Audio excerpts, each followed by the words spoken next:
Hey there, ladies and gentlemen, and welcome back. I'm your host, PattSun, and today we're gonna be taking a look at r/NuclearRevenge, where OP absolutely destroyed the life of a cheater. Let's begin. My former manager made my life hell, and I finally got her fired. Posted by Reddit user Traveling ABC.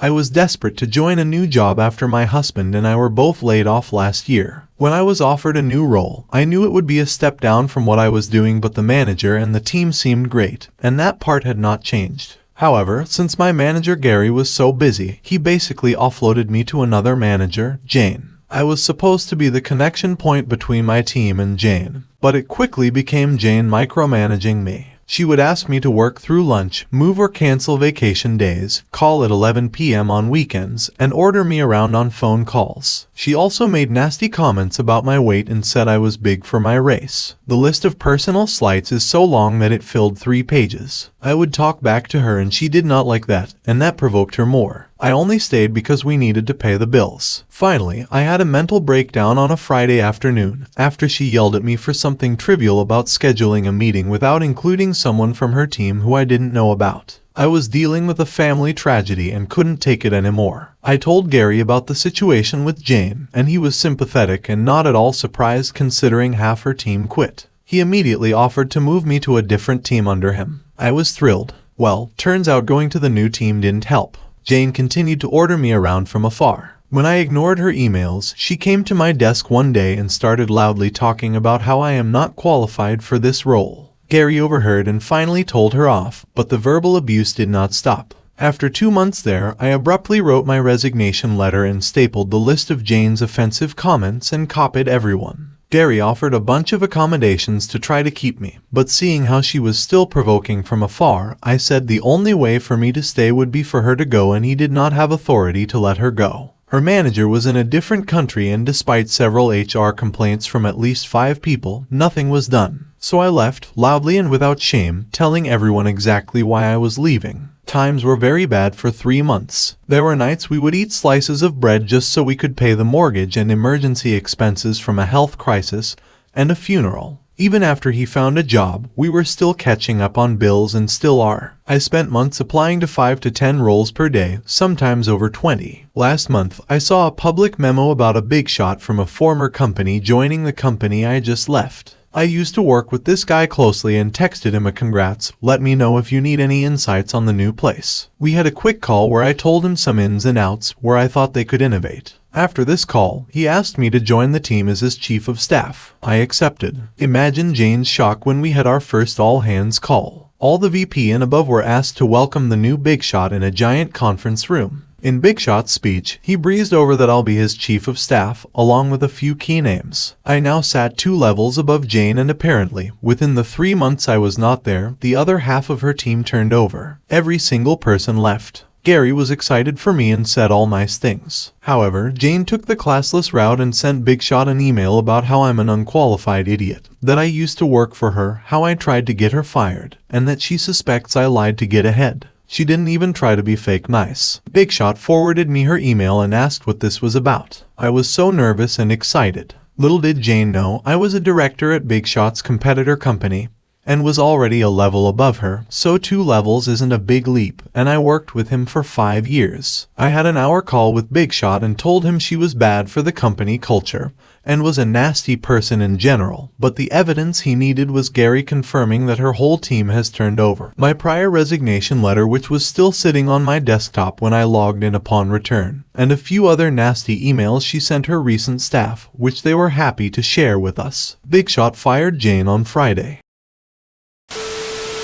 Kudos to your efforts, OP, and I'm very delighted with this outcome. However, I am sincerely disgusted by how difficult it is to get rid of people that are well known to be genuine assholes, especially when it seems so easy for decent or even really good employees to get fired for dumb reasons. And now for today's second story. Abuse me as a child? Teenage me might actually ruin your life. Posted by Reddit user InTalkSam.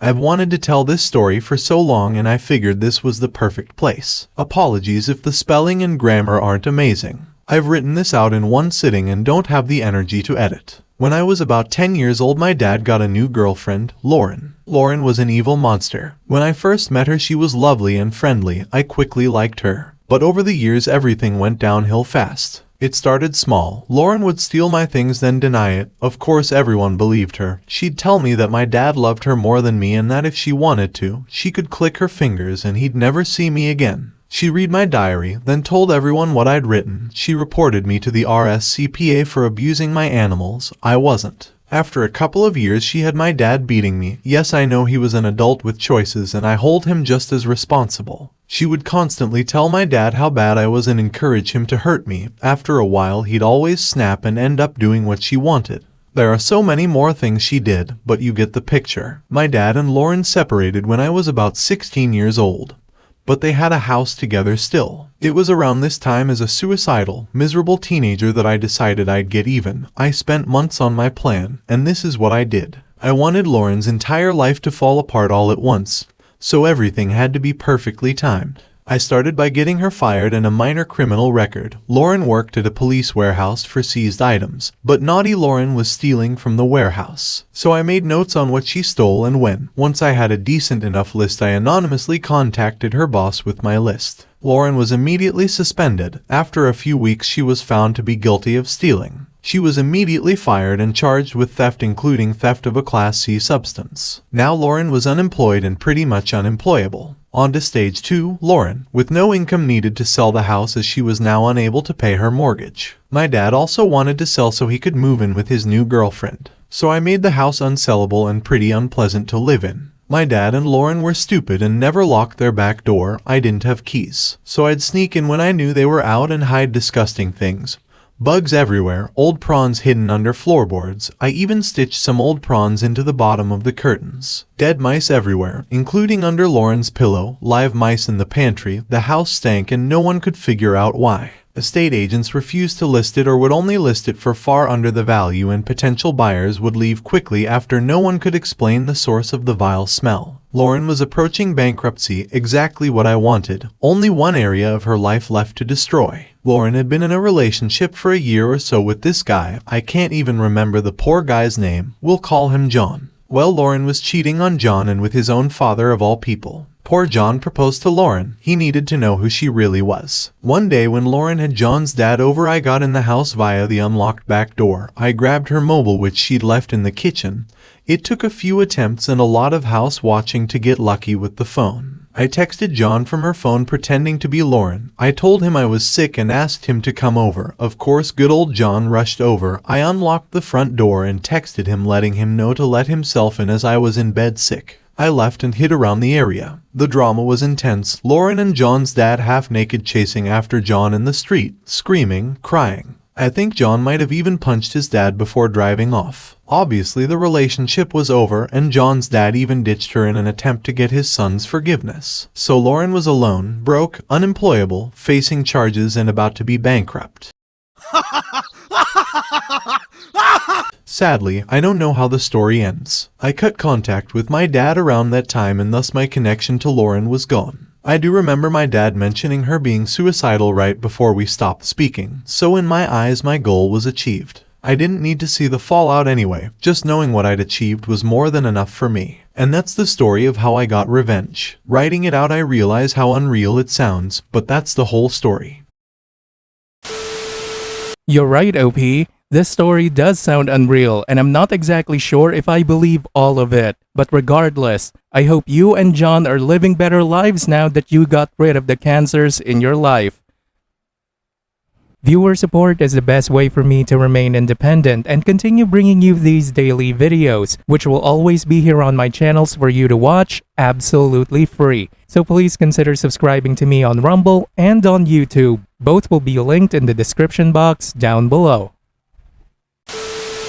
Thanks for listening, everyone. If you even somewhat enjoyed today's story, make sure to give this video a thumbs up, and if you really like it, consider subscribing to PattSun to never miss a future upload. Stay strong.